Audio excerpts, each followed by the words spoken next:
Buenos días, mi nombre es Andrea Yamilet Cantera Martínez, estudiante de la licenciatura de Psicopedagogía, octavo cuatrimestre. En esta ocasión vamos a hablar sobre el desarrollo de mi laptop de la materia de intervención educativa. Este es mi material y engloba en total 4 temas, pero vamos a iniciar con el primero, que es la ansiedad y aprendizaje. Dice que la ansiedad es aquella reacción emocional que se da de forma individual en un sujeto y esto depende de la naturalidad personal.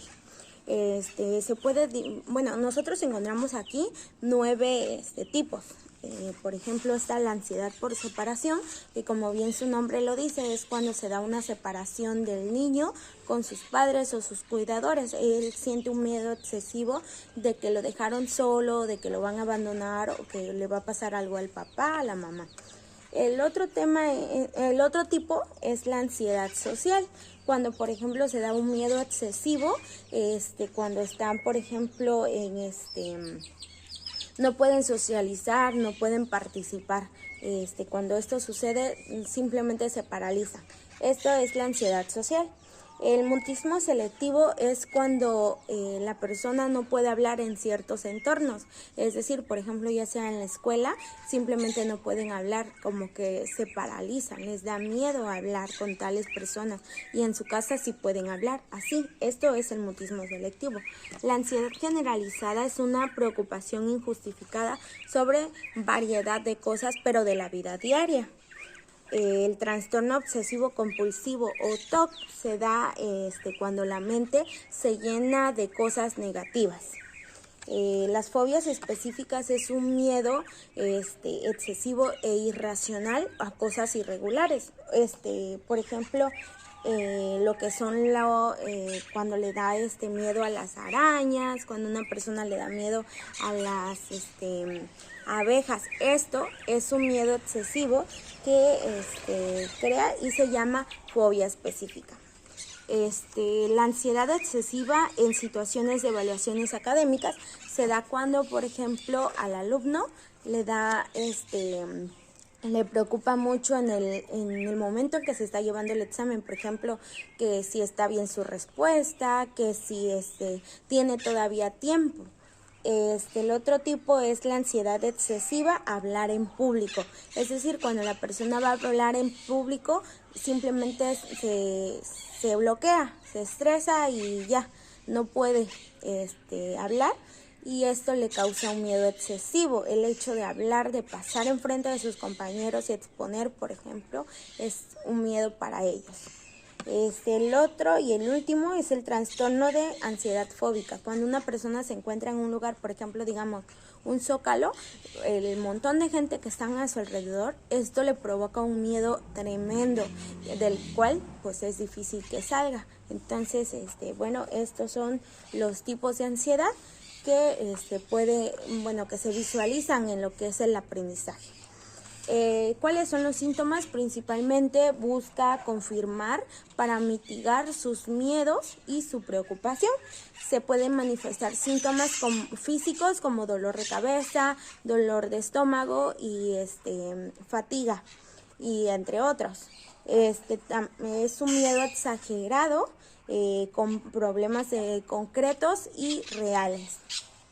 Bueno, el otro tema a desarrollar es la intervención en conductas desadaptadas, donde se manifiestan los que son las conductas disruptivas, aquellas que entorpecen el orden y la disciplina escolar dentro del aula. Por ejemplo, cuando la maestra está hablando y que el niño la interrumpa. Por eso dice, se manifiesta de distintas maneras, como por ejemplo, cuando interrumpen intencionalmente al docente, cuando desobedecen las normas que están establecidas en la escuela, pelear y generar ruidos molestos, sus capacidades no están desarrolladas, por ejemplo, como las capacidades sociales, se les dificulta, la comunicación, la falta de motivación escolar que tiene el alumno, los posibles conflictos personales del alumno pueden estar presentes y por eso el niño se comporta de esta manera. Maneras de intervenir, ¿cómo? Bueno, principalmente debemos descubrir las causas, por qué el alumno está actuando de esta manera. Luego, reunir a los padres de familia para comprender, para intentar entender de dónde está proveniendo esta conducta, por qué el niño actúa así y poder ayudarlo. Y reducir la ansiedad, ayudarlo a relajarse. Bueno, también aquí vemos lo que es el modelamiento, cuando se aplica una conducta y a través del proceso en que se lleva a cabo se va a reforzar. Por ejemplo, tú eres el modelo de tu hijo, cuando por ejemplo él ve que tú estás hablando por teléfono y él hace como que también está hablando por teléfono, esta es una conducta de modelamiento. Él te tiene como modelo a ti. El otro tema es violencia y acoso, que como bien sabemos, la violencia y acoso es una conducta violenta que se da en muchos aspectos. Sin embargo, aquí nos englobamos en lo que es específicamente el ámbito escolar. Pueden dividirse en 3 tipos. El primero es cuando, por ejemplo, se da entre un compañero y otro. Es decir, mi compañerito me agredió física, emocional o verbalmente. Esto es un tipo. De un compañero hacia sus pares. El otro es cuando es la violencia por alumnos pero hacia algún docente, es decir, un alumno que humilla o que agrede físicamente a una maestra. Luego está la violencia del personal docente hacia compañeros. Aunque parezca increíble, hay veces donde el maestro agrede a otro maestro, a padres de familias, al mismo alumno, y esto es un tipo de violencia. Dice que algunas características de lo que es el acoso escolar o bullying es que sus causas son por falta de límites que se le pone al alumno. Cuando uno ve alguna situación que el alumno está haciendo agresivamente, se debe de intervenir inmediatamente. Se puede visualizar que es una violencia directa cuando la víctima está presente, es decir, existen golpes directos, y cuando es indirecto es porque no está la víctima, sin embargo se lleva a cabo la violencia, como por ejemplo haciendo lo que son los rumores.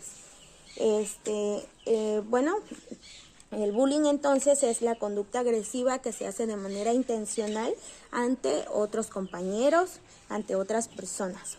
El último tema desarrollado es programa y metaprogramas. Bueno, existen diferentes ejercicios para estimular lo que es la inteligencia, que es lo que estamos viendo aquí. Principalmente, ¿qué es la inteligencia? La inteligencia es aquella capacidad que tenemos como seres humanos de adaptarnos a un medio, de buscar soluciones ante algunos problemas específicos o algunos problemas. En este caso estamos hablando sobre problemas que se manifiestan en el ámbito educativo. ¿Cuáles son algunos de los ejercicios para estimularla? Pues bien, estimular los sentidos por separado, la vista, el oído, todos estos sentidos. Enseñarle que todo puede hacerlo. Él es inteligente también. Esto también debemos de repetírselo siempre, y saberlo escuchar. Todo esto también motiva al alumno y para que él sea capaz de ser inteligente. Claro, todos lo somos, nada más hay que ayudar a desarrollarla, estimularla. Bueno, este fue mi trabajo y espero que haya sido de su agrado. Muchas gracias.